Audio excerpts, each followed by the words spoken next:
مسجد قبا جب نبی کریم صلی اللہ علیہ وآلہ وسلم ہجرت کر کے مدینہ تشریف لائے تو یہاں عمر بن اوف قبیلہ آباد تھا۔ 3 دن اسی جگہ قیام فرمایا۔ اہل قبا کی درخواست پر مسجد کی بنیاد ڈالی۔ اہل قبا کو حکم دیا کہ پتھر جمع کرو اور اپنی چھڑی سے قبا کا تعین کے لیے ایک خط کھینچا۔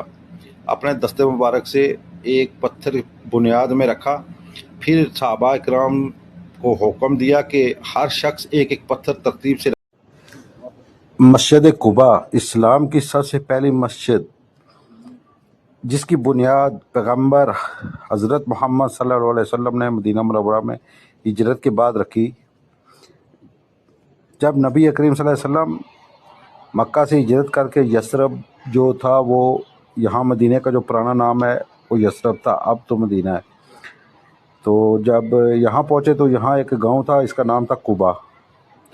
قبا کے نام سے یہ مسجد کا نام دیا گیا ہے، اور 14 دن یہاں قیام کیا۔ اس کی جو بنیاد ہے نبی کریم صلی اللہ علیہ وسلم نے اپنے ہاتھوں سے رکھی۔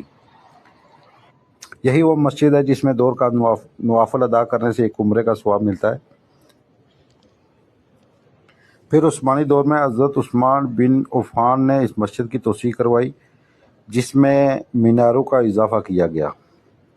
اس کے ٹوٹل جو مینار ہیں وہ 6 بڑے مینار ہیں اور 56 جو ہیں وہ گنبد ہیں، چھوٹے گنبد۔